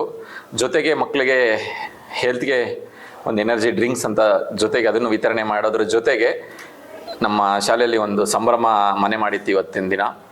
ಇದಕ್ಕೆಲ್ಲ ಕಾರಣರಾದಂಥ ನಮ್ಮ ರಾಜೇಶ್ ಸರ್, ಶೋಭಾ ಮೇಡಮ್, ನಮ್ಮ ಶ್ರೀನಿವಾಸ್ ಸರ್, ಮತ್ತು ನಮ್ಮ ಸಂಘದ ಅಧ್ಯಕ್ಷರುಗಳು, ಉಪಾಧ್ಯಕ್ಷರುಗಳು, ಪದಾಧಿಕಾರಿಗಳು, ನಮ್ಮ ಪತ್ರಿಕಾ ಮಿತ್ರರು, ಮತ್ತು ನಮ್ಮ ಆಟೋ ಚಾಲಕ ಸಂಘದವರು, ಜೊತೆಗೆ ನಮ್ಮ ಸಿನಿಮಾ ಹೀರೋ ಆದಂಥ ನಮ್ಮ ಜಯಸೂರ್ಯ ಆಜಾದ್ ಅವರು, ಇವರೆಲ್ಲರ ಸಮ್ಮುಖದಲ್ಲಿ ತುಂಬ ವಿಜೃಂಭಣೆಯಿಂದ ಕಾರ್ಯಕ್ರಮ ನಡೀತು. ಅದರ ಜೊತೆಗೆ ನೀವೆಲ್ಲ ಇಷ್ಟೊತ್ತು ತಾಳ್ಮೆಯಿಂದ ನಮ್ಮ ಎಲ್ಲಾನು ವಿಡಿಯೋ ಮಾಡಿದ್ದಕ್ಕೆ ನಿಮ್ಮ ಪತ್ರಿಕಾ ವೃಂದಕ್ಕೆ ತುಂಬ ಧನ್ಯವಾದಗಳನ್ನು ಅರ್ಪಿಸ್ತೀನಿ. ಜೊತೆಗೆ ನಾನು ಒಂದೇ ಒಂದು ವಿಷಯ, ಈಗ ಸಿನಿಮಾ ಹೀರೋ ಪಕ್ಕದಲ್ಲಿ ಕೂತ್ಕೊಂಡು ನಾನು ಈ ಸಣ್ಣ ಸಿನಿಮಾ ಈಗ ಬರ್ತಾ ಇರೋರು ಅಥವಾ ದೊಡ್ಡ ಸಿನಿಮಾ ಅಂತ ನಾನು ಮಾತಾಡಲ್ಲ. ನಾನು ಮಾತಾಡೋದು ಒಂದೇ, ನಮ್ಮ ಕನ್ನಡದ ಬಗ್ಗೆ. ಏಕೆಂದರೆ ಇವತ್ತು ಪರದೇಶಿ ಭಾಷೆಗಳು ತುಂಬ ಮೆರೀತಾ ಇದ್ದಾವೆ. ಇವತ್ತು ಯಾವುದೋ ಒಂದು ತಮಿಳ್ ಸಿನಿಮಾ ರಿಲೀಸ್ ಆಯಿತು, ಅಥವಾ ತೆಲುಗು ಸಿನಿಮಾ ರಿಲೀಸ್ ಆಯಿತು, ಅಥವಾ ಒಂದು ಹಿಂದಿ ಸಿನಿಮಾ ರಿಲೀಸ್ ಆಯಿತು, ಅದೇ ನಮ್ಮ ಕನ್ನಡದವರೇ, ಬೇರೆ ಯಾರೂ ಅಲ್ಲ, ಕ್ಯೂ ಅಲ್ಲಿ ನಿಂತ್ಕೊಂಡು ಸಿನಿಮಾ ನೋಡ್ತಾ ಇದ್ದಾರೆ. ಅದೇ ನಮ್ಮ ಕನ್ನಡದಲ್ಲಿ ಒಂದು ಹೊಸ ನಟರು, ಅದು ಯಾರೇ ಇರ್ಬೋದು, ನಾನೇ ಇರ್ಬೋದು, ನಾಳೆ ಬೆಳಗ್ಗೆ ನಾನೇ ಒಂದು ಸಿನಿಮಾ ಮಾಡಿದೆ ಅಂತಲೇ ಇಟ್ಕೊಳ್ಳಿ, ಕನ್ನಡನ ಪ್ರೋತ್ಸಾಹ ಮಾಡೋಕ್ಕೆ ಯಾರೂ ಬರ್ತಾ ಇಲ್ಲ ಮುಂದೆ. ಮತ್ತೆ ಎದೆ ಬಗ್ಕೊಂಡು ಎಲ್ಲರೂ ಹೇಳ್ತಾರೆ ನಾ ಕನ್ನಡಿಗ ಅಂತೇಳಿ ಚಾಲುಗಳು ಹಾಕೊಂಡು ದಿನ ಓಡಾಡ್ತಾರೆ. ಆದರೆ ಒಂದೇ ಒಂದಿನ ಕನ್ನಡ ಸಿನಿಮಾ ನೋಡಿದಾರಾ ಯಾರಾದರೂ? ಯಾಕೆ ಕನ್ನಡ ಸಿನಿಮಾ ಹೋಗ್ತಾ ಇದೆ ಅಂದರೆ ಕನ್ನಡ ಸಿನಿಮಾಕ್ಕೆ ಪ್ರೋತ್ಸಾಹ ಕೊಡೋರಿಗೆ ಸಿಗ್ತಾ ಇಲ್ಲ, ಕನ್ನಡಕ್ಕೆ ಪ್ರೋತ್ಸಾಹ ಕೊಡೋರು ಸಿಗ್ತಾ ಇಲ್ಲ. ಸರ್ಕಾರದಿಂದ ಹಿಡಿದು ಸಾಮಾನ್ಯ ಜನದವರೆಗೂ ಕನ್ನಡ ಅಂತ ಬರೀ ಬಾಯಿ ಮಾತಿಗೆ ಆಗಿದೆ ವಿನಃ ಈ ಸೆಕೆಂಡ್ವರೆಗೂ ಎಲ್ಲೂ ಕಾರ್ಯರೂಪಕ್ಕೆ ಬಂದಿರೋದು ಒಂದೇ ಒಂದು ಜಾಗದಲ್ಲಿಲ್ಲ. ಬರೀ ಬಾಯಿ ಬಡ್ಕತಾ ಇದಾರೆ ಅಷ್ಟೇ ಎಲ್ಲರೂ, ಕನ್ನಡ ಅಂತ. ಬೆಂಗಳೂರು ಒಳಗಡೆ ಹೋಗಿ ನೋಡಿ, ಹಿಂಗ್ ಮಾತಾಡಿಸ್ಬಿಟ್ಟು ಅಣ್ಣ ಕನ್ನಡ ಬರುತ್ತಾ ಅಂತ ಕೇಳಿ ಆಮೇಲೆ ನಾವು ಇವ್ರ ಹತ್ರ ಮಾತಾಡ್ಬೇಕಂತ ಪರಿಸ್ಥಿತಿ ಬರ್ತಾ ಇದೆ. ಇದಕ್ಕೆಲ್ಲ ಕಾರಣ ಯಾರಾಗಿರೋದು ನಾವುಗಳೇ, ಬೇರೆ ಯಾರಲ್ಲ. ಇದಕ್ಕೆಲ್ಲ ಕಾರಣಕರ್ತರು ನಾವೇ. ಯಾಕೆ ಅಂತ ಹೇಳಿದ್ರೆ ಅದಕ್ಕೂ ಉದಾಹರಣೆ ಕೊಡ್ತೀನಿ. ಈಗ ಇಲ್ಲಿ ಯಾರೋ ಒಬ್ಬ ಹಿಂದಿವನ್ ಬರ್ತಾನೆ, ನಾನು ಅವನ ಜೊತೆ ಆಟೋಮೆಟಿಕ್ ಆಗಿ ನಾನು ಹಿಂದಿಲಿ ಮಾತಾಡಕ್ಕೆ ಸ್ಟಾರ್ಟ್ ಮಾಡ್ತೀನಿ. ಇಲ್ಲಿ ತೆಲುಗುವನ್ ಬರ್ತಾನೆ, ಅವನ ಜೊತೆ ತೆಲುಗುಲ್ ಮಾತಾಡ್ತೀನಿ. ತಮಿಳವನ್ ಬರ್ತಾನೆ, ತಮಿಳಲ್ಲಿ ಮಾತಾಡ್ತಾ ಇದ್ದೀನಿ. ಅವನಿಗೆ ನಾನು ಕನ್ನಡ ಕಲಿಸ್ಬೇಕು ಅಂತ ನಾನು ಹೇಳ್ತಾ ಇಲ್ಲ, ನಾನು ಪ್ರಯತ್ನ ಪಡ್ತಾ ಇಲ್ಲ.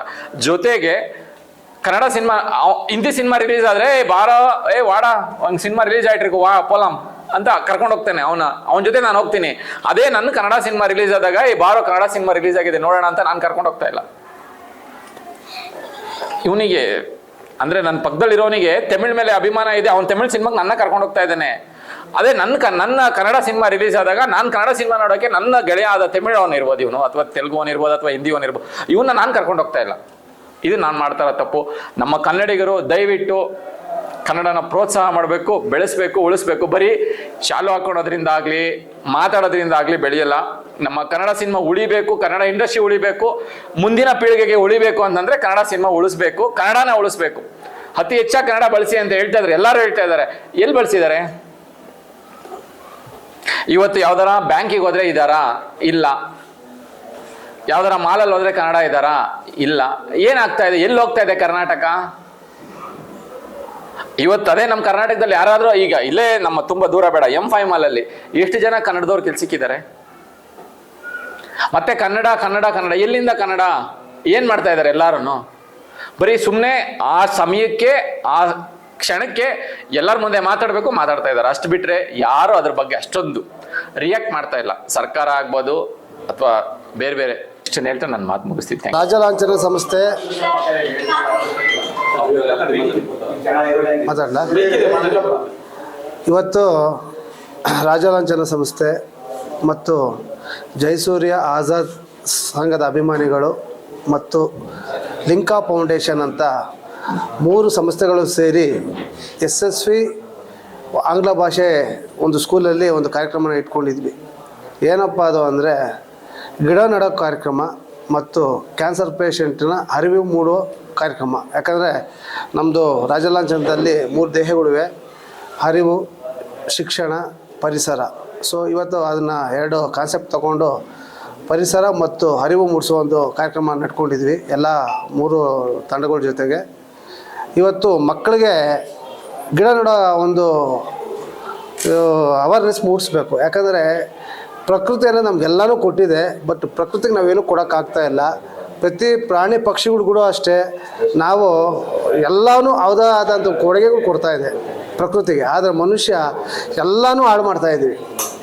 ಆದರೆ ಪ್ರಕೃತಿ ನಮ್ಮ ಕೈಗೆ ಏನು ಕೊಡೋಕ್ಕಾಗ್ತಿಲ್ಲ. ಆದರೆ ಒಂದು ಸಂಸ್ಥೆ ಅಂತ ಕಟ್ಕೊಂಡು ನಾವು ಒಂದು ಸಸಿಗಳನ್ನ ಸುಮಾರು ಅಂದರೆ ಒಂದು ವರ್ಷಕ್ಕೆ 100 ಸಸಿಗಳನ್ನ ನಾವು ಹಾಕ್ತಾಯಿದ್ದೀವಿ. ಕಾರಣ ಅಂದರೆ ಒಂದು ಹಲ್ಲಿಲು ಸೇವೆ ಆದರೂ ನಮ್ಮ ಸಮಾಜಕ್ಕೆ ನಾವು ಕೊಡಬೇಕು ಅಂತ. ಅದು ಕೊಡ್ತಾ ಇರೋದಾಗಿ ನಮಗೆ ನಾವೇ ಕೊಡ್ಕೊತಾ ಇರೋದು. ಪ್ರಕೃತಿಗೆ ನಾವೇನು ಕೊಡೋಕ್ಕಾಗಲ್ಲ, ಪ್ರಕೃತಿಯಿಂದ ನಾವೆಲ್ಲ ಪಡ್ಕೊಳ್ಳೋರಷ್ಟೇ. ಆದರೆ ನಮಗೋಸ್ಕರ ನಾವೇನ ಮಾಡಬೇಕು ಅಂದಾಗ ಒಂದು ಚಿಕ್ಕ ಸೇವೆ ಮಾಡಬೇಕಂದ್ರೆ ಒಂದು ಒಳ್ಳೆಯ ತಂಡಗಳು ಬೇಕಾಗ್ತದೆ. ಇವತ್ತೆಲ್ಲರೂ ಬೇರೆ ಅವರ ಸ್ವಾರ್ಥಕ್ಕೆ ಮಾಡ್ಕೊಂಡಿರೋ ತಂಡಗಳು ಜಾಸ್ತಿ ಇದೆ. ಆದರೆ ಅದು ಇವತ್ತು ಪ್ರಕೃತಿಗಾಗ್ಬೋದು, ನಮ್ಮ ಮನಕುಲಕ್ಕಾಗ್ಬೋದು, ನಮಗೋಸ್ಕರ ನಾವು ಮಾಡ್ಕೊತಾ ಇರೋದು ಅಷ್ಟೇ. ಯಾರಿಗೇನೂ ಮಾಡೋಕ್ಕಾಗ್ತಾ ಇಲ್ಲ. ನಮಗೋಸ್ಕರ ನಾವು ಮಾಡ್ಕೋಬೇಕಂತ ಒಂದು ತಂಡಗಳು ಕಟ್ಕೊಂಡು ನಾವೊಂದು ಪರಿಸರಕ್ಕೆ ದೇಹ ಇಟ್ಕೊಂಡು ಇವತ್ತು ಒಳ್ಳೆ ಕಾರ್ಯಕ್ರಮ ಮಾಡಿದ್ದೀವಿ. ಹಾಗೆ ಇವತ್ತು ಜಯಸೂರ್ಯ ಅವರು ಇನ್ನೊಬ್ಬ ಚಿಕ್ಕ ನಟರವರು, ಇನ್ನು ಒಂದು 2-3 ಫಿಲಮ್ಗಳಲ್ಲಿ ಈಗ ಒಬ್ಬ ನಾಯಕರಾಗಿದ್ದಾರೆ, ಮತ್ತು ಸೈಡ್ ಪಾತ್ರಗಳೆಲ್ಲ ಮಾಡಿದ್ದಾರೆ. ಅವರು ಮುಂದಿನ ಭವಿಷ್ಯ ಭಾಳ ಚೆನ್ನಾಗಿಲ್ಲ ಅಂತ ಕೊಡ್ತಾರೆ. ಯಾಕಂದರೆ ಅವರು ನೇರ ನುಡಿ, ಯಾಕಂದರೆ ಒಳ್ಳೆ ಮನಸ್ಸಿದೆ ಆತನಿಗೆ. ಯಾಕಂದರೆ ಈ ಥರ ಮನಸ್ಸಿನವ್ರಿಗೆ ದೇವ್ರು ಒಳ್ಳೆ ನಟರಾಗಿ ಅಲ್ಲದೆ ಒಳ್ಳೆ ಫ್ಯೂಚರ್ ಇರ್ತದೆ. ಯಾಕಂದರೆ ಅವ್ರಿಗೆ ಈ ವಯಸ್ಸಿಗೆ ಸುಮಾರು ಅವರು ಹೆಸರಲ್ಲಿ ಗಿಡ ನೋಡೋ ಕಾರ್ಯಕ್ರಮಗಳಾಗ್ಬೋದು, ಆಟೋ ಚಾಲಕರಿಗೆ ಕಿಟ್ ವಿತರಣೆಗಳು ಕೊಡೋದಾಗ್ಬೋದು, ಬ್ಲಡ್ ಕ್ಯಾಂಪ್ ಮಾಡೋದಾಗ್ಬೋದು, ಸುಮಾರು ವಿಚಾರ ಅವರ ಹೆಸರ ಮೇಲೆ ಮಾಡ್ಕೊಂಡು ಬರ್ತಾ ಇದ್ದಾರೆ. ಅದೇ ರೀತಿ ಆ ನಟ ಅವರು ಒಳ್ಳೆ ಭವಿಷ್ಯದಲ್ಲಿ ಒಳ್ಳೆ ಹಂತಕ್ಕೆ ಹೋಗಲಿ ಅಂತ ನಾವುಗಳು ಕೇಳ್ಕೊತಾ ಇದ್ದೀವಿ. ಇದೇ ರೀತಿ ನಾನು ಕೇಳ್ಕೊಳ್ಳೋದಿಷ್ಟೇ, ಯಾರೇ ಏನೇ ಮಾಡಲಿ ಒಳ್ಳೆ ಸಂಘ ಸಂಸ್ಥೆಗಳ ಜೊತೆ ಅಂಟಾಕೊಂಡು ಒಳ್ಳೆ ಕೆಲಸಗಳು ಮಾಡ್ಕೊಂಡು ಹೋಗಿ ಅಂತ ಕೇಳಿಕೊಂಡು, ಯಾಕಂದರೆ ಇವತ್ತು ರಾಜೇಶ್ ಸರ್ ಜೊತೆ ಇರೋದಕ್ಕೆ ನಾವು ಈ ಕೆಲಸಗಳು ಮಾಡೋಕ್ಕಾಗ್ತಾ ಇದೆ. ಯಾಕಂದರೆ ಎಂಥವ್ರ ಜೊತೆ ನಾವು ಬೆಳಿಬೇಕು ಅಂದರೆ ನಾವು ಯಾವ ರೀತಿ ಯಾವ ಪರಿಸ್ಥಿತಿಯಲ್ಲಿ ಯಾವ ಜೊತೆ ಹೋಗ್ತೀವೋ ಅದೇ ರೀತಿ ನಮ್ಮ ನಂಟು ಬೆಳ್ಕೊಂಡು ಹೋಗುತ್ತೆ ಅಂತ ಹೇಳ್ತಾ ಎಲ್ರಿಗೂ ನಮಸ್ಕಾರ. ಹೊಸಬ್ರು ಹೀರೋನ ಸಂಘ ಕಟ್ತಾರೆ, ಆದರೆ ಅಲ್ಲಲ್ಲೇ ಕೆಡಬರಿ ಆಗೋಯ್ತಾರೆ. ಆದರೆ ನೀವು ಜಯಸೂರ್ಯ ಆಧಾರದ ಫ್ಯಾನ್ಸ್ ಅಸೋಸಿಯೇಷನ್ ಹುಟ್ಟಾಕ್ಬಿಟ್ಟು ಪ್ರತಿ ತಿಂಗಳು ಒಂದೊಂದು ಸ್ಕೂಲ್ಗೆ ಹೋಗೋದು, ಗಿಡ ನೆಡೋದು, ಈ ಥರ ಕಾರ್ಯಕ್ರಮಗಳು ಮಾಡ್ತಾ ಇದ್ದಾರೆ. ಇವಾಗ ತಾವು ಹೇಳ್ದಂಗೆ ಏನು ಕನ್ನಡ ಚಿತ್ರರಂಗ ಯಾವ ಮಟ್ಟಕ್ಕೆ ಬಂದಿದೆ ಅಂದರೆ ಅಲ್ಲಿ ಚಿತ್ರರಂಗನೂ ಬೆಳೀತಾ ಇಲ್ಲ, ಕನ್ನಡ ಚಿತ್ರೋದ್ಯಮನೂ ಬೆಳೀತಾ ಇಲ್ಲ, ಕನ್ನಡ ಚಲನಚಿತ್ರರು ಮಂಗಮಯ ಆಗ್ತಾ ಇದ್ದಾರೆ. ಅದೊಂದೇ ಒಂದು ಕಾರಣದಿಂದ ಜಯಸೂರ್ಯ ಆರ್ ಆಜಾದ್ ಅಭಿಮಾನಿ ಬಳಗ ಅಂತ ಮಾಡ್ಕೊಂಡಿದ್ದೀವಿ. ಇಡೀ ಕರ್ನಾಟಕ ಜಯಸೂರ್ಯ ಯಾರು ಅಂತ ತಿಳ್ಕೋಬೇಕು ಅಂದರೆ, ಇವಾಗ ಬೆಂಗಳೂರಲ್ಲಂತೂ ನಾವೆಲ್ಲೂ ಅವ್ರನ್ನ ಗುರುತಿಸ್ಬೋದು ಅಲ್ಪ ಸ್ವಲ್ಪ ಜನ. ನಾವು ಜಿಲ್ಲಾವಾರು, ತಾಲೂಕುವಾರು, ಅಖಿಲ ಕರ್ನಾಟಕ ಅಂತ ಮಾಡಿ ಒಂದೊಂದು ಹಳ್ಳಿಯಲ್ಲೂ ಜಯಸೂರ್ಯ ಯಾರು ಅಂತ ಗೊತ್ತಾಗೋವಂಗೆ ಒಂದು 10 ಗಿಡ ನೆಟ್ಟು, ಒಂದು ಹಸುಗಳಿಗಾಗಲಿ, ಒಂದು ಪರಿಸರಕ್ಕಾಗಲಿ ಒಂದು ಸಣ್ಣ ಕೊಡುಗೆ ಕೊಟ್ಟು ಅವ್ರನ್ನ ಗುರುತಿಸ್ಬೇಕು ಅನ್ನೋ ಮಟ್ಟಕ್ಕೆ ನಾವು ಇದು ಮಾಡ್ತಾಯಿದ್ವಿ. ಬರೀ ಜಯಸೂರ್ಯ ಅಂತಲ್ಲ, ಯಾರೇ ಕನ್ನಡಿಗರು, ಯಾರೇ ಯುವ ನಟರು ಬರಲಿ ಅಂಥವ್ರನ್ನೆಲ್ಲ ನಾವು ಅವ್ರದ್ದು ಏನು ಪ್ರತಿಭೆ ಇದೆ ತೋರಿಸ್ಲಿ. ಪ್ರತಿಭೆ ಇದ್ದು ತೋರಿಸಿ ಇವತ್ತೇನು ಸೋಲ್ತಾ ಇದ್ದಾರೆ ಅವ್ರು ನಮ್ಮ ಜೊತೆಗೆ ಬಂದರೆ, ಅವರೊಂದು ಚಲನಚಿತ್ರ ಮಾಡಿದಾಗ ಯಾವ ರೀತಿ ಚಲನಚಿತ್ರ ಮಂದಿರ ಹೆಂಗೆ ಕೊಡ್ತಾರೆ, ಪ್ರಮೋಷನ್ ಯಾವ ಮಾಡ್ಬೋದು, ಆ ಚಿತ್ರ ಗೆಲ್ಲಲಿಕ್ಕೆ ಏನೆಲ್ಲ ಅವಕಾಶ ಇರುತ್ತೆ, ಅವ್ರು ಎಲ್ಲಿ ಎಡವಿರ್ತಾರೆ, ಅದೆಲ್ಲ ಒಂದು ತಿಳ್ಕೊಂಡು ಒಂದು ಕಾರ್ಯರೂಪಕ್ಕೆ ತಂದು ಅವ್ರನ್ನೂ ಬೆಳೆಸೋ ಮಟ್ಟಕ್ಕೆ ಕನ್ನಡನೂ ಉಳಿಬೇಕು, ಕನ್ನಡ ಚಲನಚಿತ್ರ ಉಳಿಬೇಕು, ಕನ್ನಡ ಒಂದು ಗುರುತಿಸ್ಬೇಕು ಅನ್ನೋ ನಿಟ್ಟಿನಲ್ಲಿ ಕನ್ನಡನ ನಾವು ಯಾರನ್ನು ಇದು ಮಾಡೋಕ್ಕಾಗಲ್ಲ. ಕನ್ನಡ ನಾವು ಮಾತಾಡೇ ನಾವು ಉಳಿಸ್ಬೇಕು. ಇಷ್ಟೊತ್ತು ಉಮಾಪತಿ ಹೇಳ್ದಂಗೆ ನಮ್ಮನ್ನು ನಾವು ಇನ್ನೊಬ್ಬರಿಗೆ ಏನು ವ್ಯಾಪಾರ ಆಗಿದೆ ಇದು. ಅವನು ವ್ಯಾಪಾರಸ್ಥ ಬಂದಾಗ ಅವ್ರ ಭಾಷೆಯಲ್ಲಿ ನಾವು ಮಾತಾಡಿ ನಾವು ಕಳ್ಕೊತಾ ಇದ್ದೀವಿ. ನಾವು ಫಸ್ಟ್ ನಾವು ಉಳಿಸ್ಬೇಕು ಅಂತ ಬಂದಾಗ ನಾವೇ ಕನ್ನಡ ಮಾತಾಡಬೇಕು. ಹಂಗಾಗಿ ಜೈ ಕರ್ನಾಟಕ, ಜೈ ಹಿಂದ್, ಜೈ ಭುವನೇಶ್ವರಿ. ನಮ್ಮ ಉದ್ದೇಶನೇ ಇಷ್ಟು, ಕನ್ನಡ ಚಲನಚಿತ್ರ ಉಳಿಬೇಕು, ಆ ಚಲನಚಿತ್ರ ಉಳಿಬೇಕು, ಚಲನಚಿತ್ರ ನಟರು ಉಳಿಬೇಕು, ನಮ್ಮ ಜಯಸೂರ್ಯ ಬೆಳಿಬೇಕು, ನಮ್ಮ ಜಯಸೂರ್ಯ ಆರ್ ಆಜಾದ್ ಅಂತವರು 100 ಮಂದಿ ಬರಲಿ, ಎಲ್ರಿಗೂ ನಾವು ಸಹಾಯ ಮಾಡ್ತೀವಿ. ಹೌದು ಊರೂರಿಗೂ ಒಂದೊಂದು ಸಸಿ ನಿಟ್ಟಾಗ ಯಾರು ಇಟ್ಟಿದ್ದು ಅಂದರೆ ಜಯಸೂರ್ಯ ಫ್ಯಾನ್ಸು, ಜಯಸೂರ್ಯ ಅಭಿಮಾನಿ ಬಳಗ ಅಂತಾರೆ. ಪ್ರತಿಯೊಬ್ಬರಿಗೂ ಜಯಸೂರ್ಯ ಯಾರು ಅನ್ನೋದು ಗೊತ್ತಾಗಲಿ ಅಂತ ಅಖಿಲ ಕರ್ನಾಟಕ ಆಜಾದ್ ಬಳಗ ಅಂತ ಮಾಡ್ಕೊಂಡಿದ್ವಿ. ಪ್ರತಿಯೊಂದು ಜಿಲ್ಲಾ, ಪ್ರತಿಯೊಂದು ತಾಲೂಕುವಾರಲ್ಲೂ ನಾವು ಈ ಗಿಡ ನೆಡೋದಾಗಲಿ, ಪರಿಸರದ ಬಗ್ಗೆ ಒಂದು ಅರಿವು ಮೂಡಿಸೋದಾಗಲಿ, ಕಾನೂನು ಅರಿವು ಮೂಡಿಸೋದಾಗಲಿ ಪ್ರತಿಯೊಂದು ಮಾಡ್ಕೊಂಡು ಹೋಗ್ತೀವಿ. ತಮ್ಮ ಸಹಕಾರ ಹೀಗಿರಲಿ. ನಮ್ಮ ಜಯಸೂರ್ಯ ಫ್ಯಾನ್ ಅಸೋಸಿಯೇಷನ್ ಜೊತೆಗೆ ರಾಜಲಾಂತನ ಇದೆ, ಮತ್ತು ಇನ್ಫೋಸಿಸ್ ಸಾಗರ್ ಅವ್ರದ್ದೊಂದು ಲಿಂಕ್ ಅಸೋಸಿಯೇಷನ್ ಇದೆ. ಪ್ರತಿಯೊಬ್ಬರನ್ನು ನಾವು ಗಣನೆಗೆ ತಗೊಂಡು ಪ್ರತಿಯೊಬ್ಬರ ಸಹಕಾರದಲ್ಲಿ ನಾವು ಈ ಕಾರ್ಯಕ್ರಮ ಮಾಡ್ಕೊಂಡು ಹೋಗ್ತೀವಿ. ಪರಿಸರ ಉಳಿವಿನ ಕಾರ್ಯಕ್ರಮ ಅಂತ ಗಿಡ ನೆಡೋ ಕಾರ್ಯಕ್ರಮ ಹಾಗೂ ನಮ್ಮ ಸಮಾಜದ ಜನಗಳಿಗೆ ಕ್ಯಾನ್ಸರ್ ಅವೇರ್ನೆಸ್ ಕಾರ್ಯಕ್ರಮ ಹಮ್ಮಿಕೊಂಡಿದ್ದೀವಿ. ಒಂದು ಸಮಾಜಕ್ಕೆ ಒಂದು ಮಾಹಿತಿ ಹಾಗೂ ಅದರ ಮುಂದೆ ಬರ್ತಕ್ಕಂಥ ತೊಂದರೆಗಳನ್ನ ಹೇಗೆ ತಡಿಬೇಕು ಅನ್ನೋ ಒಂದು ಅವೇರ್ನೆಸ್ ಕ್ರಿಯೇಟ್ ಮಾಡಲಿಕ್ಕೋಸ್ಕರ ಈ ಕಾರ್ಯಕ್ರಮ ಹಮ್ಮಿಕೊಳ್ಳಲಾಗಿತ್ತು. ಇದೇ ರೀತಿ ಪ್ರತಿ ತಿಂಗಳು ಮುಂದಿನ ಬರುವ ದಿನಗಳಲ್ಲಿ ಇಡೀ ಕರ್ನಾಟಕದ ಪೂರ್ತಿ ಸಸಿ ನೆಡೋ ಕಾರ್ಯಕ್ರಮ ಆಗ್ಬೋದು, ಸಾಮಾಜಿಕ ಕಳಕಳಿ ಇರ್ತಕ್ಕಂತಹ ಅನೇಕ ಕಾರ್ಯಕ್ರಮಗಳನ್ನು ಈ ಒಂದು ಅಸೋಸಿಯೇಷನ್ ಕಡೆಯಿಂದ ಹಮ್ಮಿಕೊಳ್ತೀವಿ. ಹಾಗೂ ಈ ಒಂದು ಅಸೋಸಿಯೇಷನ್ನ ಪ್ರಮುಖ ಉದ್ದೇಶ ಕನ್ನಡದ ಚಿತ್ರರಂಗದಲ್ಲಿ ಮುಂದೆ ಬರ್ತಾ ಇರ್ತಕ್ಕಂತಹ ಹೊಸ ಪೀಳಿಗೆ ಇರ್ಬೋದು, ಹಿರಿಯ ನಾಯಕರಿರ್ಬೋದು, ಹಿರಿಯ ಕಲಾವಿದರಿರ್ಬೋದು, ಅವನ್ನೆಲ್ಲ ಒಟ್ಟಿಗೆ ತಗೊಂಡು ಒಂದು ಉತ್ತಮವಾದ ಕನ್ನಡ ಚಿತ್ರರಂಗದಲ್ಲಿ ಬೆಳವಣಿಗೆ ಹೊಂದಲಿಕ್ಕೆ ಏನು ಅವಕಾಶ ಮಾಡಿಕೊಡ್ಬೇಕು ಅದನ್ನು ಮಾಡಿಕೊಡ್ಬೇಕು. ಅವ್ರು ನಮ್ಮ ಕಡೆ ಸಹ ಅಸೋಸಿಯೇಷನ್ ಕಡೆಯಿಂದ ಅವ್ರಿಗೆ ಸಪೋರ್ಟ್ ಮಾಡಲಿಕ್ಕೋಸ್ಕರ ತೆರೆದಿರ್ತಕ್ಕಂಥದ್ದು ಅಸೋಸಿಯೇಷನ್ ಇದು. ಮೊದಲು ಒಬ್ಬ ಕಲಾವಿದನ ಹಿಂದೆ ಅಭಿಮಾನಿಗಳು ಇದ್ರೆ ಏನ್ ಬೇಕಾದ್ರೂ ಮಾಡಬೇಕು ಅನ್ನೋದು ಅಖಿಲ ಕರ್ನಾಟಕ ಜಯಸೂರ್ಯ ಫ್ಯಾನ್ಸ್ ಅಸೋಸಿಯೇಷನ್ ಒಂದು ಉದಾಹರಣೆಯನ್ನು ತಗೊಳ್ಬಹುದು. ಅಂದ್ರೆ ಪರಿಸರ ಆರೋಗ್ಯದ ಬಗ್ಗೆ ಹೆಚ್ಚು ಕಾಳಜಿಯನ್ನು ವಹಿಸ್ತಾ ಇದ್ದಾರೆ. ಇದ್ರ ಬಗ್ಗೆ ಸರ್, ಒಳ್ಳೆ ಪ್ರಶ್ನೆ ಕೇಳಿದ್ರಿ. ಯಾಕೆಂದರೆ ನಮಗೆ ಮಾಧ್ಯಮ ಮಿತ್ರರು ಭಾಳ ಬುನಾದಿಯನ್ನು ಕೊಟ್ಟಿದ್ದಾರೆ. ಮೊದಲು ಮಾಧ್ಯಮ ಮಿತ್ರರಿಗೆ ನಾನು ನಮಸ್ಕಾರಗಳು. ನಾವು ಹೇಳಬೇಕು ಅಂತ ಅಂದರೆ ಇವತ್ತಿನ ಒಂದು ಕಾರ್ಯಕ್ರಮನ ಪ್ರಿಪೇರೇಷನ್ ಪ್ಲ್ಯಾನ್ ಮಾಡಲಿಕ್ಕೆ ಹಲವಾರು ಕಾರಣಗಳಿದ್ದು. ಯಾಕೆಂದರೆ ನೀವು ನೋಡ್ತಾ ಇದ್ದೀರಾ, ಈ ಸಮಾಜಕ್ಕೆ ಏನೆಲ್ಲ ಕೊಡುಗೆ ಕೊಡ್ಬೋದು, ನಾವು ಏನೆಲ್ಲ ಮಾಡ್ಬೋದು, ಒಬ್ಬ ಹೀರೋ ಹಿಂದ್ಗಡೆ ನಿಂತ್ಕೊಂಡ್ರೆ ಒಬ್ಬ ಹೀರೋ ಏನೆಲ್ಲ ಕೆಲಸಗಳನ್ನ ಮಾಡ್ಬೋದು ಅಂತ ಅನ್ನೋದಕ್ಕೆ ಕಾರಣವೇ ನಮ್ಮ ಜಯಸೂರ್ಯ ಆಜಾದ್ ಅವರು. ಅದ್ರ ಜೊತೆಗೆ ಒಂದು ಬೆನ್ನೆಲುವಾಗಿ ರಾಜಲಾಂಛನ ನಮ್ಮ ಸಂಸ್ಥೆನೂ ಕೂಡ ನಮ್ಮ ಜೊತೆ ಕೈ ಜೋಡಿಸಿದೆ. ಇವತ್ತು ಒಂದು ಗಿಡ ನೆಡೋ ಮುಖಾಂತರ ಹಾಗೂ ಕ್ಯಾನ್ಸರ್ ಪೇಷೆಂಟು ಒಂದು ಅವೇರ್ನೆಸ್ಸು ಅದ್ರ ಬಗ್ಗೆ ಆಗಿರ್ಬೋದು, ಆಮೇಲೆ ಡ್ರಗ್ಸು ಇವತ್ತಿನ ಪೀಳಿಗೆ ಯುವಕರು ಏನು ಹಾಳಾಗ್ತಾ ಇದ್ದಾರೆ ಅದ್ರ ಬಗ್ಗೆ ಒಂದು ಅವೇರ್ನೆಸ್ ಕೊಡಬೇಕು ಅಂತ ಹೇಳಿ ನಮ್ಮ ಶ್ರೀಯುತ LY ರಾಜೇಶ್ ಸರ್ ಅವರು ಕೂಡ ಬಂದು ಅವರು ಕೂಡ ಅದ್ರ ಬಗ್ಗೆ ಅವೇರ್ನೆಸ್ ಕೊಟ್ಟು ಹೋಗಿದ್ದಾರೆ. ಹಾಗೂ ನಮ್ಮ ಕಿದ್ವಾಯಿ ಹಾಸ್ಪಿಟ್ಲಿಂದ ಒಂದು ಕ್ಯಾನ್ಸರ್ ಬಗ್ಗೆ ಒಂದು ಅವೇರ್ನೆಸ್ಸನ್ನು ಕೊಟ್ಟು ಹೋಗಿದ್ದಾರೆ. ಅದ್ರ ಜೊತೆಗೆ ನಾವು ಮಕ್ಕಳಿಗೆ ಒಂದು ಪರಿಸರದ ಬಗ್ಗೆ ಒಂದು ಕಾಳಜಿನ ತೋರಿಸ್ಬೇಕು ಅಂತೇಳಿ ಸುಮಾರು ಗಿಡಗಳನ್ನ ನೆಟ್ಟೋದ್ರ ಮುಖಾಂತರ ಈ ಒಂದು ಕಾರ್ಯಕ್ರಮ ನಾವಿಲ್ಲಿ ಏರ್ಪಡಿಸಿದ್ದೀವಿ. ಇದಕ್ಕೆ ಸ್ಥಳವನ್ನು ಅವಕಾಶ ಮಾಡಿಕೊಟ್ಟಂಥ ನಮ್ಮ SSV ಆಡಳಿತ ಮಂಡಳಿಯ ಉಮಾಪತಿ ಸರ್ ಅವರು ನಮ್ಮ ಫ್ಯಾನ್ಸ್ ಕ್ಲಬ್ಬಲ್ಲೂ ಕೂಡ ಒಬ್ಬ ಪ್ರಧಾನ ಕಾರ್ಯದರ್ಶಿಯಾಗಿ ಒಂದು ಒಳ್ಳೆ ಕೆಲಸವನ್ನು ಮಾಡ್ಕೊಂಡು ಹೋಗ್ತಾ ಇದ್ದಾರೆ. ಗೌರವ ಅಧ್ಯಕ್ಷರಾಗಿ ಶ್ರೀನಿವಾಸ್ ಸರ್ ಇದ್ದಾರೆ, ರಾಜಲಾಂಛನ ಸಂಸ್ಥೆಯಿಂದ ನಮ್ಮ ಅಧ್ಯಕ್ಷರಾದಂಥ ವಸಂತ್ ಸರ್ ಇದ್ದಾರೆ, ಉಪಾಧ್ಯಕ್ಷರಾಗಿ ನಮ್ಮ ಹರೀಶ್ ಮೋರ್ಯರ್ ಇದ್ದಾರೆ, ಖಜಾನ್ಸಿಯಾಗಿ ನಮ್ಮ ಮುನಿಯಪ್ಪ ಸರ್ ಇದ್ದಾರೆ. ಹಾಗೂ ನಮ್ಮ ಎಲ್ಲ ಆಟ ಸಂಘದ ಯುವಕರುಗಳು ಭಾಳ ಹುಮ್ಮಸ್ಸಿಂದ ಒಂದು ಪರಿಸರಕ್ಕೆ ನಾವು ಮಾಡ್ತಾರೋ ಕೆಲಸವನ್ನು ಭಾಳ ಬೆಂತಡ್ತಾ ಇದ್ದಾರೆ ಅಂತ ಹೇಳಲಿಕ್ಕೆ ಬಯಸ್ತೀನಿ ಸರ್. ಸರ್, ಈಗ ಸುಮಾರು ಎಷ್ಟು ಗಿಡಗಳು ನೆಟ್ಟಿರ್ಬೋದು ಸರ್? ಹತ್ತತ್ರ ಒಂದು 40 ಗಿಡಗಳನ್ನ ಇಲ್ಲಿ ನಾವು ಇವತ್ತು ಹಾಕಿದ್ದೀವಿ. ಹಿಂದೇನೂ ಕೂಡ ನಾವು ಹೊಸ ರೋಡಲ್ಲಿ ನಮ್ಮ ಕುಮಾರ್ ಸರ್ ಇದ್ದಾರೆ, ಕುಮಾರ್ ಸರ್ ಅವರ ಒಂದು ಇದರಲ್ಲಿ ಸುಮಾರು ಅಲ್ಲೊಂದು 45 ಗಿಡ ನೆಟ್ಟಿದ್ದೀವಿ. ಇದ್ರ ಜೊತೆಗೆ ಇನ್ನೂ ಕೂಡ ಮುಂದುವರಿಸಬೇಕು ಅಂತ ನಮ್ಮ ಫ್ಯಾನ್ಸ್. ಸರ್, ಬರೀ ಗಿಡ ನೆಡೋದು ಅದ್ರ ಪೋಷಣೆ ಬಗ್ಗೆ ಯಾವ ಥರ ಅದ್ರ ಪೋಷಣೆಗೆ ನಾವು ಒಂದು ಪ್ಲ್ಯಾನ್ ಮಾಡಿದ್ದೀವಿ ಸರ್. ಪ್ರತಿ ತಿಂಗಳಿಗೊಂದ್ಸತಿ ಆ ಜಾಗಕ್ಕೆ ನಾವು ಹೋಗಿ ಭೇಟಿ ಕೊಡ್ತಾ ಇದ್ದೀವಿ. ಆ ಶಾಲೆ ಆಡಳಿತ ಮಂಡಳಿ ಆಗಿರ್ಬೋದು, ಹಾಗೂ ಅಲ್ಲಿ ಯಾರಿದ್ದಾರೋ ಅವ್ರ ಜೊತೆಗೆ ನಾವು ಮಾತಾಡಿ ಅಲ್ಲಿ ಒಂದು ಜವಾಬ್ದಾರಿಯನ್ನು ಕೊಡ್ತಾ ಇದ್ದೀವಿ. ಮತ್ತೆ ಪ್ರತಿ ಗಿಡಕ್ಕೂ ಕೂಡ ಒಂದು ನಂಬರ್ನ ಹಾಕ್ಬೇಕಂತ ಪ್ಲಾನ್ ಮಾಡಿದ್ದೀವಿ.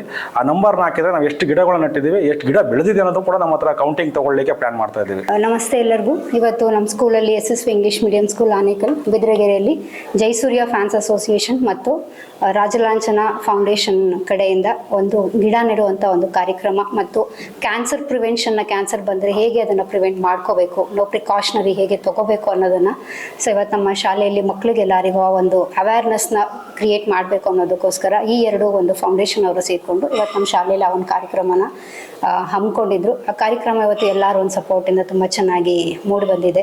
ಸೊ ಆ ಫ್ಯಾನ್ಸ್ ಅಸೋಸಿಯೇಷನ್ ಕಡೆಯಿಂದ ಮಕ್ಕಳಿಗೆ ಕೆಲವೊಂದು ಎನರ್ಜಿ ಡ್ರಿಂಕನ್ನು ಡಿಸ್ಟ್ರಿಬ್ಯೂಟ್ ಮಾಡಿದ್ದಾರೆ ಮತ್ತು ಒಂದಷ್ಟು ಗಿಡಗಳನ್ನ ತಂದು ನಮ್ಮ ಶಾಲೆ ಸುತ್ತಮುತ್ತದಲ್ಲಿ ಆ ಗಿಡಗಳನ್ನ ಸ್ಯಾಂಪ್ಲಿಂಗ್ ಮಾಡೋ ಒಂದು ಕಾರ್ಯಕ್ರಮನ ನೆರವೇರಿಸ್ಕೊಟ್ಟಿದ್ದಾರೆ. ಸೊ ಆ ಒಂದು ಫ್ಯಾನ್ಸ್ ಅಸೋಸಿಯೇಷನ್ ಅವರಿಗೆ ಮತ್ತು ರಾಜಲಾಂಛನ ಒಂದು ಫೌಂಡೇಶನ್ ಏನಿದೆ ಆ ಪ್ರತಿಯೊಬ್ಬ ಮೆಂಬರಿಗೂ ನಮ್ಮ ಶಾಲೆ ಕಡೆಯಿಂದ ಮತ್ತು ನಮ್ಮೆಲ್ಲ ಸ್ಟಾಫ್ ಕಡೆಯಿಂದ ತುಂಬ ಹೃದಯದ ಧನ್ಯವಾದಗಳನ್ನ ಹೇಳ್ತೀವಿ. ಸೊ ಇನ್ನಷ್ಟು ಇದೇ ಥರ ಒಂದು ಸೋಷಿಯಲ್ ಸರ್ವೀಸಸ್ಸು ಅವ್ರ ಕಡೆಯಿಂದ ನಡೀಲಿ ಅಂತ ಹೇಳಿಬಿಟ್ಟು ನಾವು ಆಶಿಸ್ತೀವಿ. ಸೊ ಲೆಟ್ ದೆಮ್ ಹ್ಯಾವ್ ಒಂದು spirit to encourage all the young minds. ಈ ಥರ ಒಂದು ಸೋಷಿಯಲ್ ಸರ್ವೀಸನ್ನು ಬಂದು ಒಂದು ಯಂಗ್ ಜನ್ರೇಷನ್ಸ್ ಹತ್ರ ಅವರು ಮಾಡೋದ್ರಿಂದ ಸೊ ಯಂಗ್ ಜನ್ರೇಷನ್ಸನ್ನು ಇನ್ಸ್ಪೈರ್ ಆಗ್ತಾರೆ. ಸೊ ಇನ್ನಷ್ಟು ಅವರಲ್ಲೂ ಈ ಚಿಕ್ಕ ವಯಸ್ಸಿಂದ ನಾವು ಒಂದು ಈ ಥರ ಕಾರ್ಯಕ್ರಮಗಳನ್ನ ಮಾಡಿದಾಗ ಮಕ್ಕಳು ತುಂಬ ಜನ ನೋಡಿ ಇನ್ಸ್ಪೈರ್ ಆಗುವಂಥವ್ರು ಇರ್ತಾರೆ. ಎಷ್ಟೋ ಒಂದು ಕಡೆ ಕಾರ್ಯಕ್ರಮಗಳನ್ನ ಮಾಡಿದಾಗ ಅಟ್ಲೀಸ್ಟ್ ಒಂದು 5 ಜನ 10 ಜನ ಆದರೂ ಇನ್ಸ್ಪೈರ್ ಆದಾಗ ಸೊ ಸೋಷಿಯಲ್ ಅವೇರ್ನೆಸ್ ಅನ್ನೋದೊಂದು ಮೂಡುತ್ತೆ. ತುಂಬ ಜನ ಮಕ್ಕಳು ಇದನ್ನು ನಾವು ಮಾಡಬೇಕಂತ ಒಂದು ಇನ್ಸ್ಪಿರೇಷನ್ ಆಗಿ ತೊಗೊಂಡು ಕೆಲವೊಬ್ಬರು ಮುಂದೆ ಬರ್ತಾರೆ. ಸೊ ಹಾಗಾಗಿ ಅವರ ಒಂದು ಫೌಂಡೇಶನ್ಗೆ ನಮ್ಮ ಶಾಲೆ ಕಡೆಯಿಂದ ಮತ್ತು ಟೀಚರ್ಸ್ ಕಡೆಯಿಂದ ಮಕ್ಕಳ ಕಡೆಯಿಂದ ಆಲ್ ದ ವೆರಿ ಬೆಸ್ಟ್ನ ಹೇಳೋದಕ್ಕೆ ಇಷ್ಟಪಡ್ತೀವಿ. ಮತ್ತು ಈ ಒಂದು ಕಾರ್ಯಕ್ರಮ ನಮ್ಮ ಸ್ಕೂಲಲ್ಲಿ ಆಗಿದ್ದು ನಮಗೊಂದು ಬಹಳ ಹೆಮ್ಮೆ ಇದೆ. ಸೊ ಇದೇ ಥರ ಇನ್ನಷ್ಟು ಸಮಾಜಮುಖಿ ಕಾರ್ಯಕ್ರಮಗಳನ್ನ ಅವ್ರು ಮಾಡಲಿ, ನಾವು ಅದ್ರ ಜೊತೆಯಲ್ಲಿ ಕೈ ಜೋಡಿಸ್ತೀವಿ ಅಂತ ಹೇಳ್ತೀವಿ. So I wish all both the foundations keep inspiring and keep servicing the social ಅಂತ ಹೇಳ್ತೀನಿ. ಆಲ್ ದ ಬೆಸ್ಟ್ ಎಲ್ಲರಿಗೂ. Thank you.